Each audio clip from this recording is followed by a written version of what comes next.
Hello, Odd Job Doer here.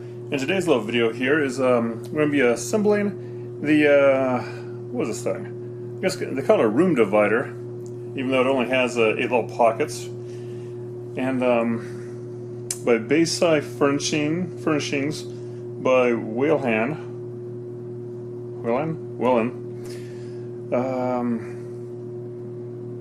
Yeah. And so this one here is actually sponsored by this. Brandini Toffee. Look at that there, huh? What began as a way to earn money for a high school trip to Italy has grown into a full-time family business.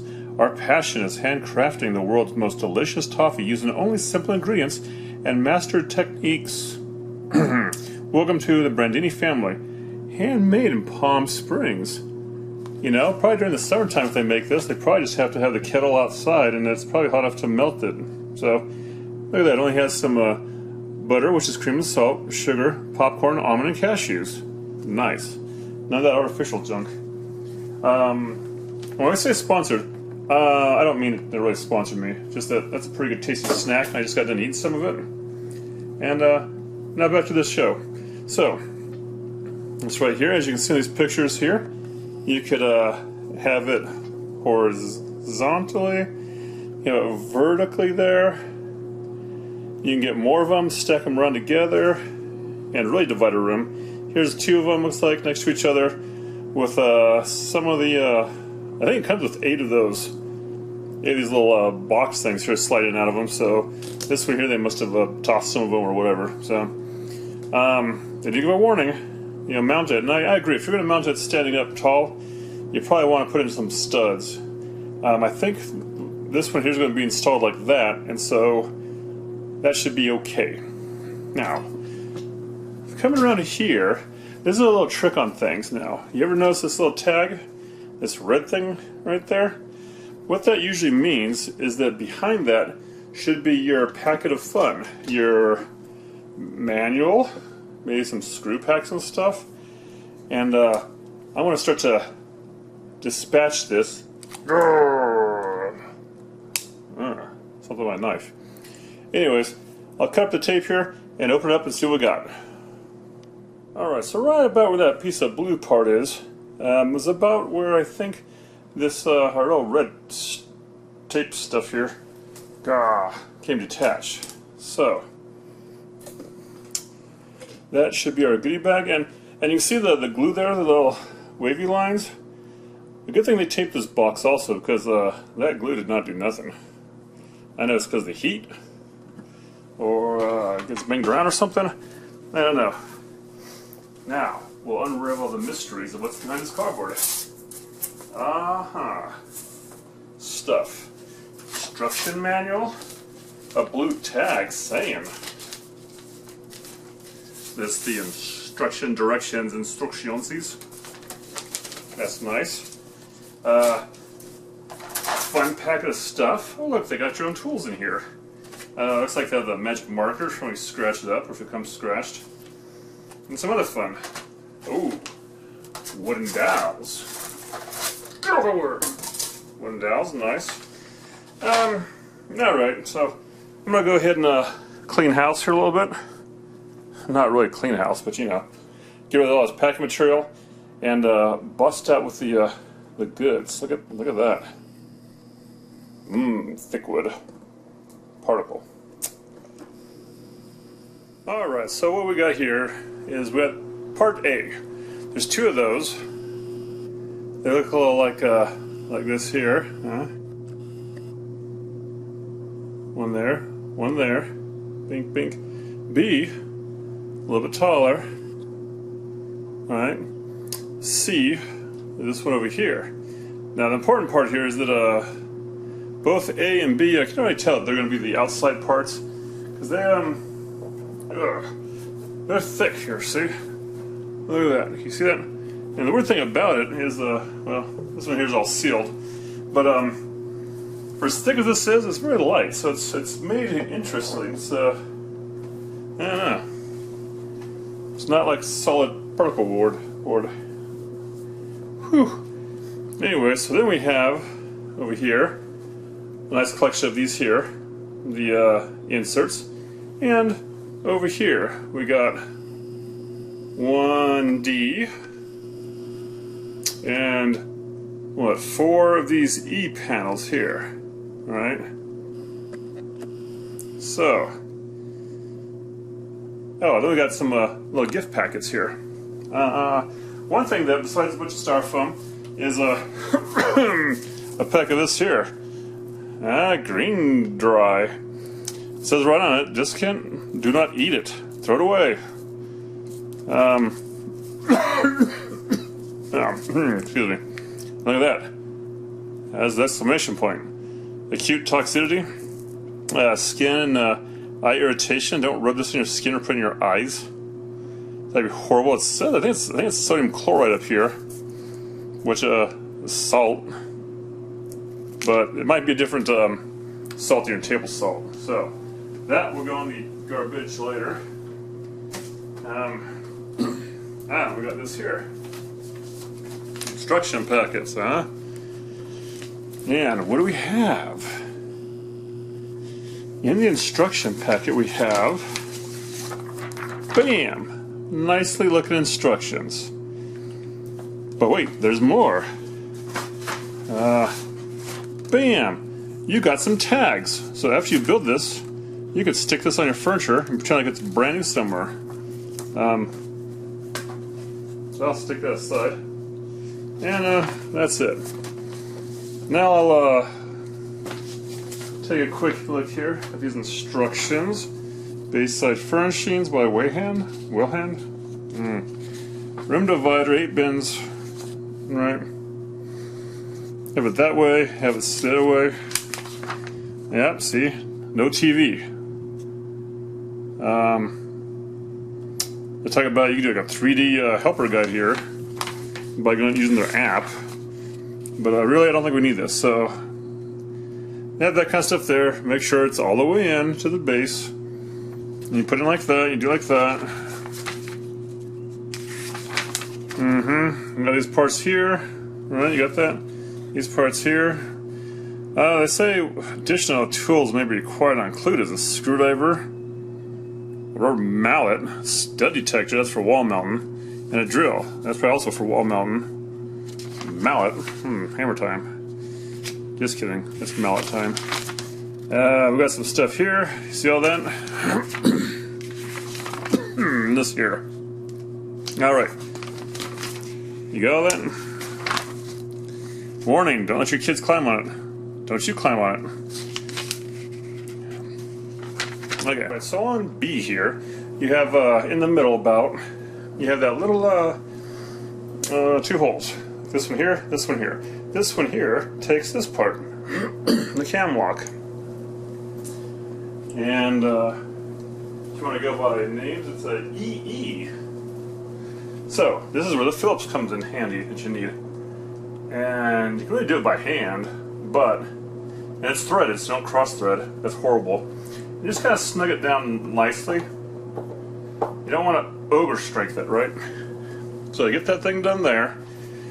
And you do that on the opposite side there too, right? Boop, right there. And on the other one too. Right, so we got that done. Okay, next up takes 2 E's and I believe the C, a C. Now, the wooden dowels, you have some like this right here. There's a smaller one, and then there's a thicker one. Now, the thicker one had no go. So, you stick this here and here, and on the back side, you'll put an E,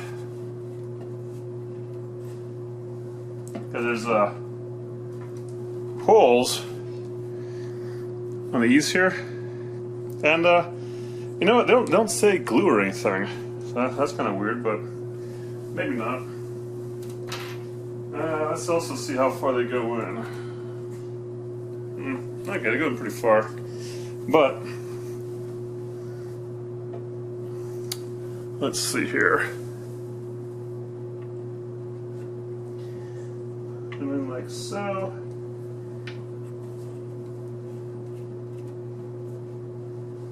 Make sure they're all lined up. Otherwise, it'll do that.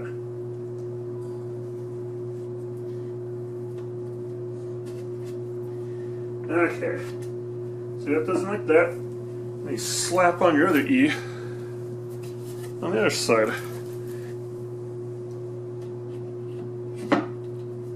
There.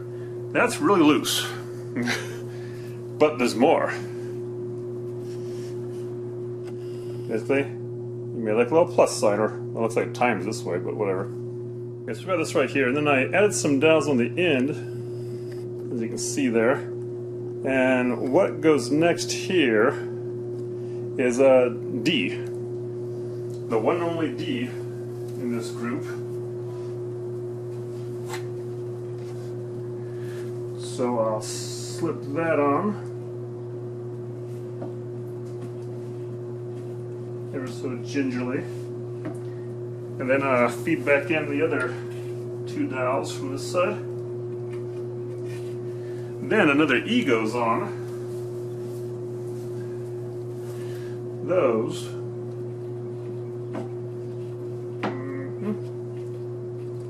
Time for the mallet. No.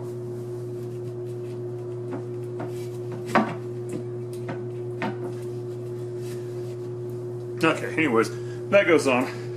Then, to end this little assembly off to the side here.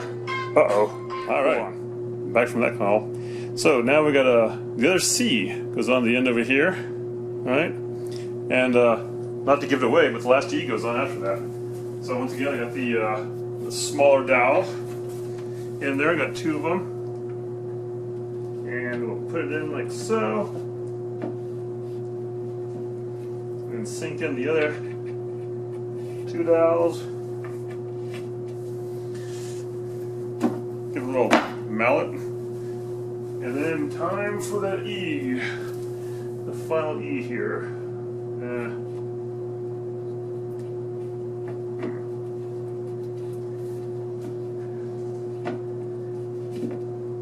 There. Voila. So, we got something that looks like this, right? Nice little skeleton. And on to the next step. Now then, you can see the end there of, I believe it's D, the only one that they have here, which goes in the middle. You see that little open hole there? That's the cam hole. And so this one here is where that part that we did in B, that screw was going to go in. But down there, that's where you put the GG dowel again. It goes like this. Like so. Now then, you do that times, I don't know, let's see, 8, 16, 20. Right?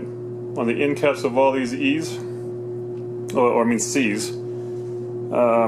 Right there you got some 2 and 2. You do on the other side over there, right? Pop them in, and on to the next step. All right, now it's time to take big side B here, or top, depending on how you're gonna put this down. And I kind of laid it down, lined up with the C's and the D, like so. And the one you need to really watch out the most here, well, on all of it, is you want to put that part here to where it lines up with this cam lock there. So, this could be a little bit difficult because you want to line up all those dowels together. But, you know, if you see it's lying on the ground, it shouldn't be too difficult. There's that part. And then that there a little bit. Then I'll run around to the other side.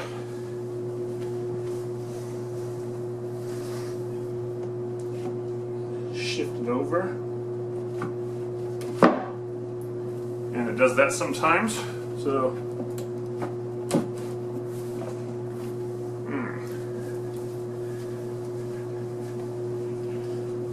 back and forth, back and forth.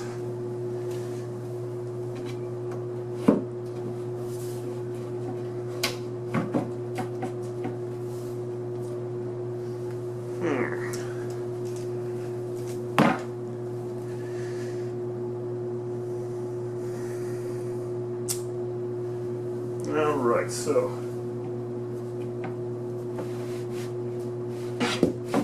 that's okay. Bring that, yep. Lined up nice. Right. Then we take the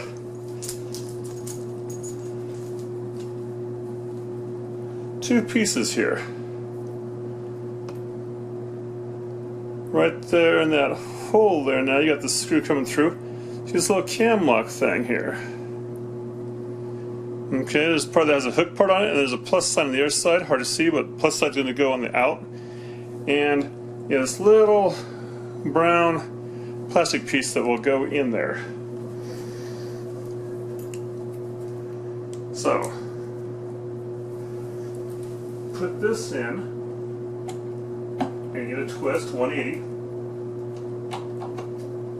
Tighten down, and this here should go on there only one way. Now you can't see it because my hand's over it. There. Now the hole disappears basically. So, do that to the bottom one and get the other B and put it down this side here. The same way. Okay, now on both sides of the E's, the little shelves, you take the little dowels again, and you put two on the bottom and two up in the top here. Alright. Then, on the B sides, right down here, there's three holes there, and you got three of the bigger dowels, right? And these are the biggest dowels I've ever seen on some of these assemble at home type of stuff. So 1, 2, 3. Right, and then you do that to both that one, the B up there.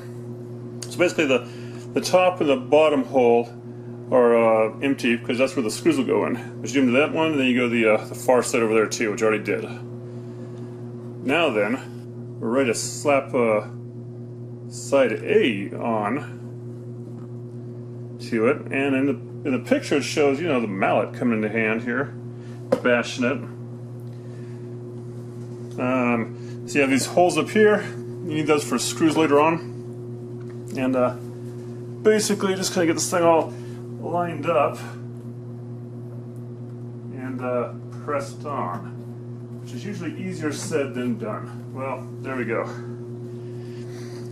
Now I get the screws assembled. They come like pre-assembled. You got your screw here with the hex head on the end. You got a washer, and then you got the spring washer next. So this is all good. And where these go is in the on each side of A here. You got that there, that corner, right? So, and oh, you have this little wrench here. See that? Of course not, it's too blurry. So, this little, you know, the good old hex head, but guess what, folks? This one has a swivel ball end. It's also hard to see. Ah, see, swivel ball end, you see that? Anyways, quality, and the interesting thing too is they have two of these, in case you have a friend or something. But I digress. Going back to here, zooming in, and then you feed in said bolt into here, and it almost disappears. Then I like to use this the long part here for fine tuning. You know, get in there.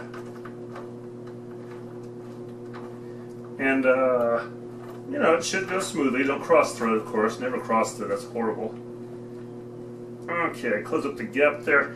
And about as snug as I could with that. Now, turn around. And this one here should just barely fit in there. The short part of the hex head. And I do about a third of a turn, maybe. So, get that down. Then you have this little plug that comes with it. And this goes right in here. And mallet. There. So you do that 8 more times and you're done.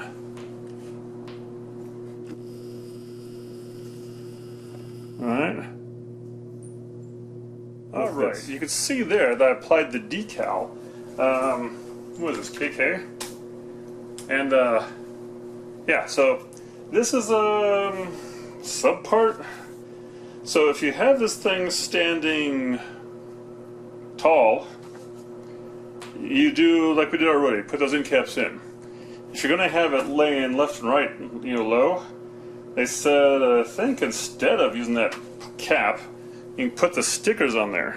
Now, I already put the caps in. Sure, I could pry them out, but putting the sticker over the cap, that's just ugly. So I'm going to take that off, and just leave it like that. That's good enough.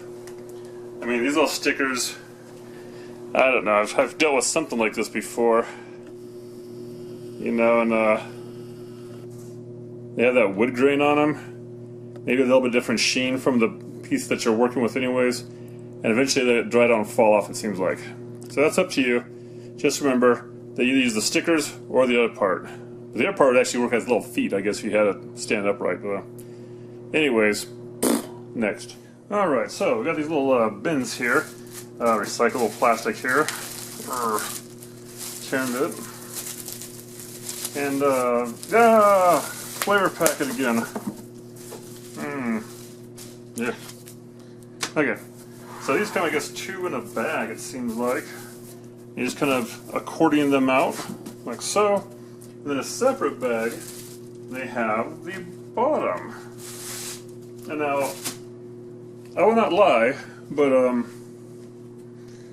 these so far are out of all this thing, this is the most smelliest part. Some kind of a chemical smell is coming off this stuff. So I don't know, you need an air room.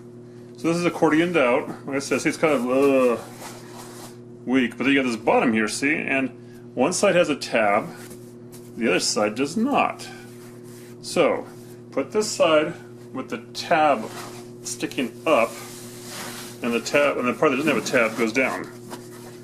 Pop it in the 4 corners, don't take a deep breath, and that's it. So you got one side here you can pull, and that handle, or you can put the other side here, have a handle, plus you have a label part.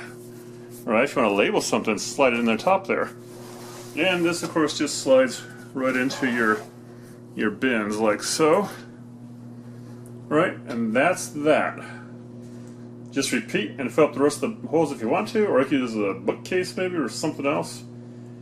The only other tip I have here is, depending on how you place this, if you put it standing upright, not this way, horizontal, you just, like I said, you definitely want to put it into the wall somehow. My thought is, with earthquake stuff, if it's, I don't know, below waist high on me, so probably, I don't know, maybe even 4 foot high, I would not worry about mounting it, depending on what's in there, or what it is. But if it's something like a little like this, I don't mount it. Maybe I'll fall over, maybe not. Low center of gravity on this. And to help out with this, since it's on carpet, there's a little part here, if you're looking down at the carpet, right around this part here in front, there's going to be a nail strip. It's where your carpet usually sits in. So that's going to cause a little bit of a bump. And as this thing settles, if it's on that nail strip, it might lurch forward. So what I would do, in some cases, is take something maybe like a 1/4 inch, an 1/8 of an inch, whatever, piece of wood, and just kind of run underneath the front of this here, and that'll add some stability from it falling forward. Any questions, comments, leave them down below, and thanks for watching. I'll finish this up and maybe run a vacuum in here, because some of the stuff does get off a little dust too, with all those drilled holes and whatnot. And yeah. Stay tuned. One of these days, I have even a bigger one of these type of things to do. I think it's a Kallax, something like that, from IKEA. And yeah, we'll see how that works. It's huge though. It'll actually be like a room divider. This right here, no, that's not really dividing the room. It's just hanging out there, I guess. Questions, comments, leave below. Thanks for watching. I'm out.